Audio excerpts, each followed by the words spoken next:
Hi friends, welcome to cbcharepalli బ్రాహ్మణ వంటలు. ముందుగా సబ్స్క్రైబర్లకు అందరికీ కూడా హృదయపూర్వక ధన్యవాదాలండి. ఈ వీడియోలో దీపావళికని సేమియా పాయసం అండి. బెల్లంతో చేసాము, చక్కెర కాకుండా బెల్లంతో చేసాము సేమియా పాయసము. అది సేమియాలు కూడా రోస్టెడ్ గోధుమ పిండితో చేసిన సేమియాస్ అండి. ఇవి మామూలుగా మార్కెట్లో సూపర్ మార్కెట్ అట్లా దొరుకుతాయి. బాగుంటుంది, గోధుమ సేమియాలు కాబట్టి మంచిది కదా. ఆల్రెడీ రోస్టెడ్ అనమాట అవి, కాబట్టి ఇబ్బంది ఏం లేదు, ఈజీగా చేసేసుకోవచ్చు. అందరికీ ముఖ్యంగా ముందు సబ్స్క్రైబర్లకు అందరికీ కూడా దీపావళి శుభాకాంక్షలు అండి. ఈ సేమియా పాయసం మీరు కూడా బెల్లంతో చేసుకొని తిని ఎలా ఉందో మాకు తెలియజేయండి. ఆరోగ్యంగా ఆనందంగా ఉండండి. ఈ వీడియో మీకు నచ్చినట్లయితే లైక్ చేయండి, షేర్ చేయండి, సబ్స్క్రైబ్ చేయండి, పక్కనే ఉన్న గంట సింబల్ ప్రెస్ చేయండి. అప్పుడే మేము చేసే వీడియోలన్నీ మీకు నోటిఫికేషన్ వస్తాయండి. ఇంకా ఎవరైనా కొత్తగా చూసే వాళ్ళు ఉంటే ఖచ్చితంగా సబ్స్క్రైబ్ చేసుకోండి. చూసే ప్రతి ఒక్కరూ లైక్ చేయండి, షేర్ చేయండి. వీడియో షేర్ చేయడం వల్ల స్ప్రెడ్ అవుతుంది, ఛానల్ గ్రోత్ అనేది వస్తుందండి. ధన్యవాదాలండి. Thank you very much. నేనండి ఈరోజు సేమియా పాయసం చేస్తున్నానండి. సేమియా పాయసం అంటే బెల్లం వేసి, చక్కెర వేసి కాదు. చాలా మంది చక్కెర తినరు కదండి, ఇప్పుడు షుగర్ అది కదా. ఇంకెట్లా పండగ వస్తుంది, దీపావళి పండగ. ఇప్పుడు స్వీట్ తినండి. మనము ఇవి ఏమంటారు, సామానం కాల్చరు కదా, పటాకులు కాల్చరు కదండి. స్వీట్ తిన్నాకే కాలుస్తారు కదా. ఇది సింపుల్ గా అయిపోయేది. ఎక్కువ పెద్ద పెద్దవి చేసుకోవాలంటే ఓపిక ఉండదు కదా. అందుకని ఈ సేమియా పాయసం అయితే సింపుల్ గా అయిపోతుంది, బెల్లంతో చేసినాం కాబట్టి. దీనికి కావాల్సిన పదార్థాలండి: సేమియాలు, పాలు, ద్రాక్ష, జీడిపప్పు, ఇలాచి పొడి, నెయ్యి, పిస్తా, బెల్లం అండి. ఇది నేను ఇది తెచ్చుకున్నానండి. ఇది రోస్టెడే, కానీ ఉప్మాకైతే డైరెక్ట్ గా వేసుకో, సేమియా ఉప్మాకైతే వేసేసుకోవచ్చు డైరెక్ట్ గా. ఇప్పుడు కొంచెం నేతిలో వేయించి చేసేది, కానీ ఇది మైదా కాదండి, గోధుమలతో చేసింది సేమియా. అది తెచ్చుకున్నా నేను. మీరు దొరికితే గానీ మీరు తెచ్చుకోండి, ఎందుకంటే కొంతమంది మైదా అని సేమియా తినరు కదా, అందువల్ల. ఇప్పుడు ఇది చేస్తాం పండి. స్టవ్ వెలిగించి ప్యాన్ పెట్టినానండి. ఇప్పుడు నెయ్యి వేసుకుందాము.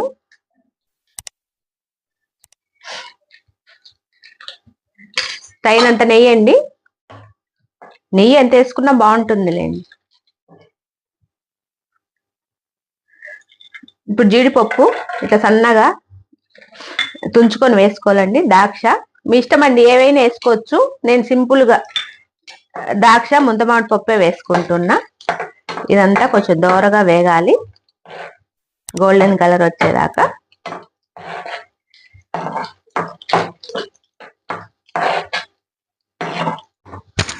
వేగిపోయినాయండి, ఇదిగోండి గోల్డెన్ కలర్ వచ్చినాయి. ఇప్పుడు ఒక గిన్నెలోకి తీసుకుందాము.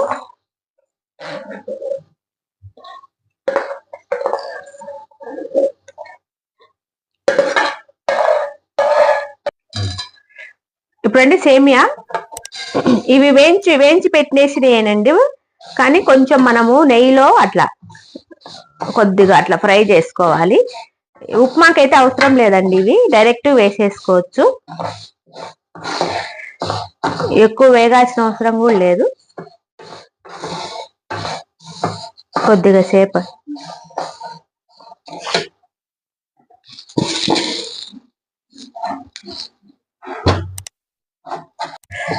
అయిపోయిందండి, ఇది పక్కన పెట్టేస్తాము. ఇప్పుడు మనం ఏదన్నా గిన్నె తీసుకొని చేసుకుంటేది. ఇప్పుడు పాలండి.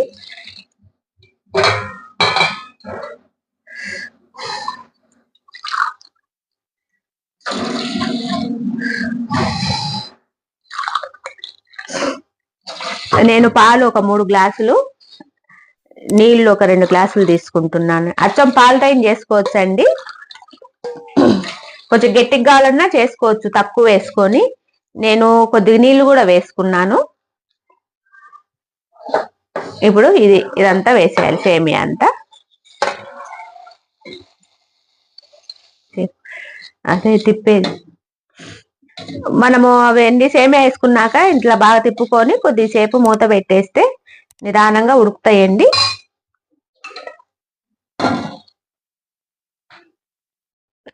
మూత తీస్తున్నానండి.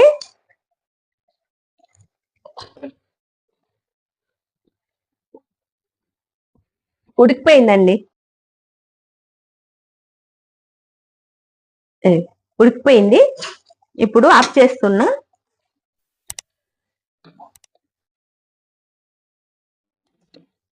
చూడండి, మనము 5 గ్లాసులు వేసినాం కదా, ఒక గ్లాసుకి ఎట్లా అయిపోయిందో.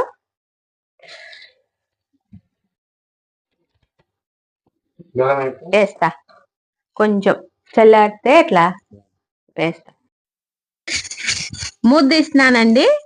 ఇప్పుడు కొద్దిగా చల్లగా అయినాక, అంటే మరీ చల్లగా కాదు, స్టవ్ ఆఫ్ చేసినాక కొంచెం వేడుండంగా బెల్లం వేసుకోవాలి. ఎందుకంటే ఇది ఇరిగిపోతుందని చాలా మంది అడుగుతున్నారండి. ఇట్లా వేయడం వల్ల మనకి బాగా ఇరగదు అసలు. ఇప్పుడు బెల్లం కొలత అండి, మనం సేమియా గ్లాస్ వేసినాం కాబట్టి గ్లాసున్నర బెల్లం వేసిన. ఇప్పుడు ఇదంతా బాగా ఇట్లా తిప్పి ఇట్లా మూత పెట్టేస్తే ఒక 10 నిమిషాలు అట్లా చూద్దామండి. బెల్లం వేసినాం కదా, ఇదిగోండి అంతా కరిగిపోయింది. చూడండి, ఇట్లా వేయడం వల్ల మనము ఆఫ్ చేసి బెల్లం వేసినా కాబట్టి కొద్దిసేపు 10 నిమిషాలు అటు ఉంచేస్తే బెల్లం కరిగిపోతుంది. తురిమి వేసుకున్నా ఇంకా తొందరగా, ఎందుకంటే చాలా మంది అడుగుతున్నారు బెల్లం వేస్తే ఇరిగిపోతుంది పాలల్లో అని. లేదండి, ఇట్లా చేయండి, మీకు బాగా వస్తుంది. ఇప్పుడు చూడండి కరిగిపోయింది. ఇప్పుడు మనము ఇవన్నీ వేసుకుందామండి, వేయించి పెట్టుకున్నాం కదా. కొద్ది నెయ్యి కూడా వేస్తానండి, మనము వేయించినప్పుడు వేసిందే కదా. ఈ చలికాలం అంతా గడ్డ కట్టుకొని పోతుంది. ఇలాచి పొడి వేస్తా అండి.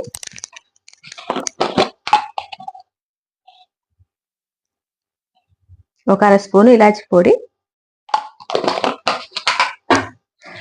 తొందరగా అయిపోతుందండి. ఇదంతా బాగా ఇట్లా కలుపుకోవాలి. ఇంకా నేను ఇంకో గ్లాస్ పాలు కూడా వేసిన. ఇంకా కొంచెం పలచగా కావాలన్నా ఇంకో గ్లాస్ వేసుకోండి. ఎన్ని పాలైనా పడతాయి దీళ్ళకు. అయిపోయిందండి. ఈ షుగర్ వాళ్ళైనా బాగా తినచ్చు. ఇంకా గిన్నెలోకి తీసి చూపిస్తా. ఇవన్నీ పైన వేసుకుంటే భలే ఉంటాయి. ఆప్షన్ అండి, పిస్తా వేసుకుందాం. బాగా కలర్ భలే కనిపిస్తుంది. ఇప్పుడే తినేయాలనిపిస్తుంది.